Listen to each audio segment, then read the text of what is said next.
The box was already on her desk when she got back from the bathroom, and Mara Quinn knew before she lifted the lid what was inside. A framed bar admission, a coffee mug from her first deposition win, a spider plant her mother had given her the morning she signed with the firm, 22 months of her life folded into 11 inches of cardboard, and a yellow sticky note on top that said, in the senior partner's pinched hand, "See reception. Badges off by 5. She did not sit down. She did not cry. She picked up the box, walked past the glass conference room where 6 partners were not looking at her on purpose, and stopped at the receptionist's desk to surrender a magnetic keycard she had earned by working through 2 Christmases. The clock above the elevators said 4:51 p.m. on a Thursday. The statute of limitations on her client's claim ran out at 5 p.m. on the following Monday. 72 hours of office time, give or take. And now, no office. Walking out of the lobby into the wet pavement light, she did the math 3 times because she did not trust herself to be calm. 72 business hours. 1 client, dying. 1 complaint, not yet drafted. 1 shoebox of HR memos he had brought her in a plastic grocery bag, the only physical record left of a 6-year career erased in a single afternoon by a man in a tie. She had been told, by name, that taking this case was career suicide. She had taken it anyway because a partner had set a folder on her desk and said the word stigma like it was a synonym for inconvenient, and the word had stuck to her ribs. By 6:14 p.m. She had paid for 1 month at a co-working space, 3 blocks from the courthouse, a row of laminate desks with adjustable monitors, a printer that took dimes, and a glass conference room you booked by the hour. She set the spider plant on the corner of desk 14. She set the shoebox in the middle. She unfolded the grocery bag on top of the shoebox and lined the contents up: 21 HR memos, 4 pay stubs, a printed email chain, and 1 laminated card the size of a credit union receipt that said, in small font, Employee Recognition, 20 years of service, Mr. Elias Brand, front door. She would later tell a friend, in a low voice, that the card was the moment she stopped being afraid. Elias Brand had opened doors at the Sterling Crestwood Hotel for 2 decades. He had memorized the names of regulars and the names of their dogs. He had walked the night shift through a hurricane in 2019 and stayed 9 extra hours to push a stranded family's rental car off a flooded driveway. He had been diagnosed in March with a slow, terminal condition that did not affect his ability to do his job, and on April 14 he had been called into the windowless room above the lobby, handed a sealed envelope, and told that his position had been eliminated. The envelope did not mention his diagnosis. The HR memos in the shoebox did. 21 of them over 6 weeks in 3 different middle managers' email signatures, each one nudging the next toward the same quiet exit. He had brought the memos to Mara because his daughter was a librarian and his daughter had said, "Find a lawyer who will look you in the eye." The first thing Mara did, sitting at desk 14 at 7:02 p.m., was call him. She did not soften her voice. She said, "I was let go this afternoon for taking your case, and I want you to hear from me directly that nothing about my representation of you has changed." He was quiet for a long moment. Then he said, "Then I am sorry for the cost to you." She told him the truth. "We have until Monday at 5. He said, "I know. I have known the date for 3 weeks. She heard through the line the small, wet cough he could not entirely suppress, and the tap of a pen against a kitchen table where he had been keeping his own column of dates. She told him she would have a draft complaint for him to read by Sunday morning. She told him to eat something. He told her his daughter had made soup. She worked through the night in a borrowed swivel chair while a janitor vacuumed around her. By 3 a.m., she had a working timeline pinned to corkboard. By 5 a.m., she had 3 causes of action, sketched on a yellow pad in handwriting so careful it looked, typed, wrongful termination, in violation of public policy, disability discrimination, and a retaliation count for the way 2 co-workers who had spoken up on his behalf had been moved off the schedule the next week. She slept 90 minutes on the floor under the desk with her coat folded into a pillow. At 7:18 a.m., she walked to the courthouse and pulled from the public terminal. every motion the Sterling Crestwood Hospitality Group had filed in the last decade. There were 37. They had won 36. The 37th had been dismissed on a technicality her client could not have understood, and her former firm had been on the winning side of all of them. She made a pot of coffee in the co-working kitchenette at 9:04 a.m. and called Elias's 2 former co-workers the bellman, who had filed an internal complaint, and the housekeeping supervisor who had circulated a petition. Both of them had been told, separately, that participating in any legal action would be considered a breach of their settlement agreements. She read each of them the relevant statute that made such gag provisions unenforceable when the testimony concerned unlawful conduct. The bellman, a man named Cyrus Otieno, started laughing, not a happy laugh, a long-held one, and said, "Where have you been?" The housekeeping supervisor, a woman named Lourdes Beltran, said she would come to the co-working space on her lunch break and bring a thumb drive. Lourdes added that she had been waiting 19 months for someone to ask her the right question. The thumb drive had 43 minutes of audio. Internal staff meetings, recorded in compliance with the building's 2-party consent rule because Lourdes had told her supervisor she was recording for her own English comprehension notes, and her supervisor, a man named Brennan Wycliffe, the hotel's director of operations, had said, in writing, that he had no objection. Inside the 43 minutes, between discussions about laundry vendors and a Memorial Day brunch menu, was a 4-minute exchange in which Wycliffe explained to a room full of mid-level managers that the front door position was being restructured because, in his exact words, the guests at this property do not need to see what is happening to that man every morning when they come down for breakfast. Mara listened to the 4 minutes 3 times. She did not feel triumph. She felt the slow, certain settling of a structure into its load-bearing wall. By Friday at noon, she had subpoenas drafted but not yet served. By Friday at 3, she had a courier holding for her at the door. By Friday at 6, she had a 41-page complaint with 28 exhibits attached and a separate emergency motion for expedited consideration on the public policy count, both filed electronically and stamped with the docket's Friday evening timestamp. The clerk who confirmed receipt told her, off the record, that this kind of filing made his weekend interesting. The case was assigned to Judge Lenora Caswell, a former trial lawyer who had taken the bench 11 years earlier and whose published opinions Mara had spent 2 nights of law school underlining in 3 different colors. The hotel's outside counsel was a name partner from her own former firm, the same man who had handed her the folder and told her, that morning, that her badge would be ready at 5. His name was Garrick Pohl. He filed a notice of appearance at 8:11 a.m.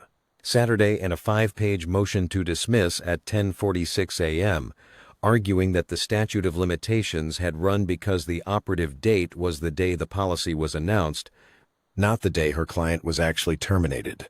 He cited a case Mara had personally researched for him 18 months earlier, and that she knew, in a footnote he had not read, had been overruled by the state Supreme Court the previous fall. She filed the overruling opinion as supplemental authority before lunch. By Saturday at 4, Judge Caswell's chambers had called both counsel and set an emergency hearing for Monday morning at 9 a.m., 4 hours before the statute ran. Mara slept 6 hours that night, for the first time since Wednesday, in her own bed. She got up at 5 a.m. on Sunday and reread the complaint aloud to the spider plant on desk 14, because if she could not say a sentence cleanly to a room of nobody, she could not say it cleanly to a judge. At 9:30 a.m., she sat at Elias's kitchen table while his daughter Iris poured coffee and he initialed every page. He read for 40 minutes without saying a word. When he reached the last page, he set his pen down and said, "You wrote me the way I am, not the way they wanted me." She told him that was all she had done. He said, "That is the whole job." Sunday night she slept 4 hours. She set 2 alarms. She ironed a navy suit her mother had bought her for her swearing in and laid it over a chair. Monday at 9 a.m., the gallery of courtroom 9 was 3/4 full. Word had moved through the bar's back channels about the firing and the filing, and the bar had come to look.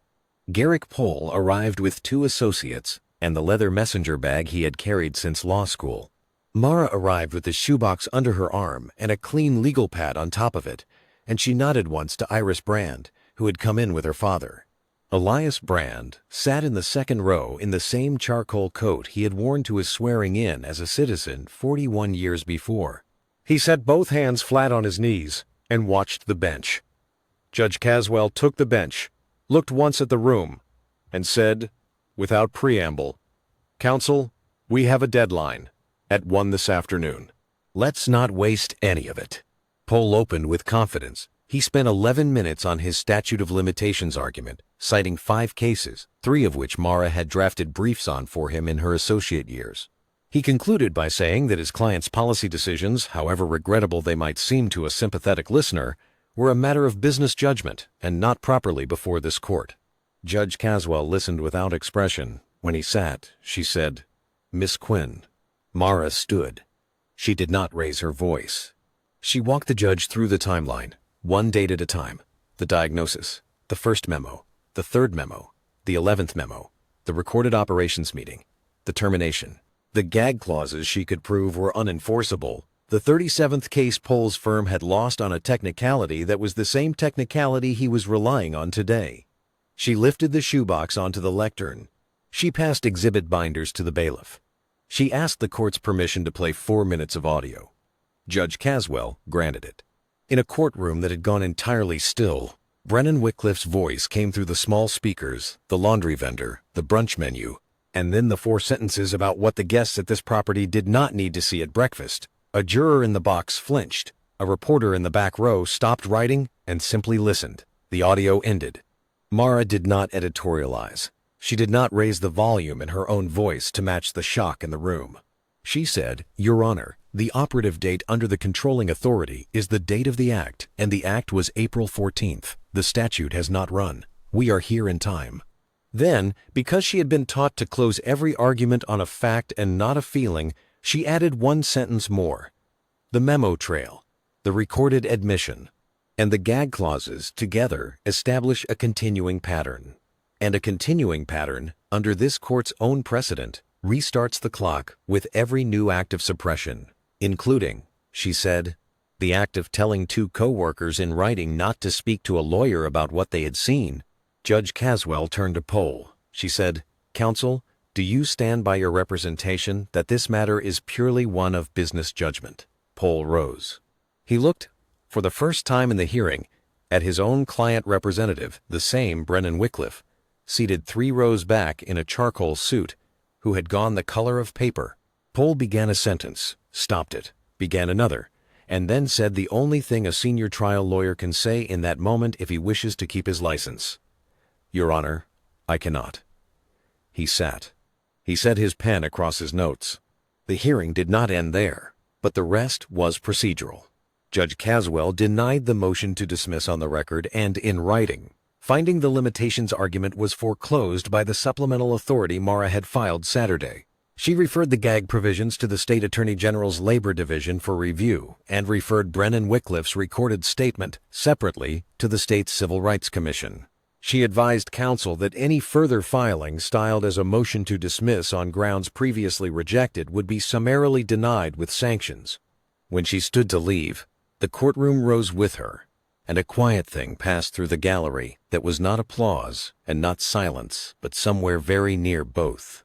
Elias Brand stood too, slowly, with one hand on the back of the bench in front of him, and the 2 of them turned together and walked the long aisle out of courtroom 9 the way a person walks out of a place where, for the first time in a long time, they have been spoken to as themselves. Within 48 hours, the Sterling Crestwood Hospitality Group had quietly placed Brennan Wycliffe on administrative leave. Within 10 days, the company had reached out, through new counsel, to discuss a global resolution. Within 4 weeks, they had agreed to a settlement that included full back pay and benefits for Elias Brand, a written acknowledgement for his personnel file that the position had not been eliminated for business reasons, the rehire of the 2 co-workers who had been retaliated against, a revised company-wide policy reviewed by an outside disability rights organization, and a payment to the family that allowed Elias to spend his last months at home with his daughter rather than worrying about a mortgage. Mara declined to take a fee from the family. The settlement also funded, by design, a small nonprofit clinic the family asked be named for Elias, and that took in employment cases for clients other firms had told to go home. Garrick Pohl's letter of apology to Mara was delivered by hand the following Friday. It did not offer her job back, which she would not have accepted, and it did not pretend the firing had been about anything other than what it had been about. It thanked her for representing her client well. She read it once, folded it, and put it in the shoebox with the laminated 20-year card. She kept the co-working space. She kept the spider plant. She put a small brass nameplate on the door of the glass conference room with 2 words on it, Mara Quinn, and underneath, in smaller letters, Pro Bono Welcome. Within 6 months, 3 other associates from 3 other firms had walked through that door asking how she had done it. She told each of them the same thing she had told the receptionist on the way out the door at 4:51 on a Thursday. She had a case. She had a deadline. She had a client who deserved to be seen the way he was, not the way the room had decided to see him. The rest had only been work, done 1 hour at a time.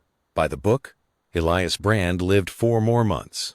He died at home, in his own bed, with his daughter holding one hand and a copy of the settlement agreement on the nightstand on the other side because, he had told her, he liked knowing it was there. At his service, in a small chapel 2 miles from the hotel where he had opened doors for 20 years, the bellman Cyrus Otieno and the housekeeping supervisor Lourdes Beltran sat in the 2nd row. Mara sat in the 3rd. Judge Caswell, who had read the obituary in the morning paper, sat quietly in the last, and did not stay for the reception. What she had wanted to see, she had already seen. The room rose for the casket, and then it rose, in its own quiet way. For the man inside it, and at the back, by the door, no one was watching the door any longer, because the man who had stood there for 20 years had been seen, on the record, in time, by name. That was the whole point. That had been the whole job.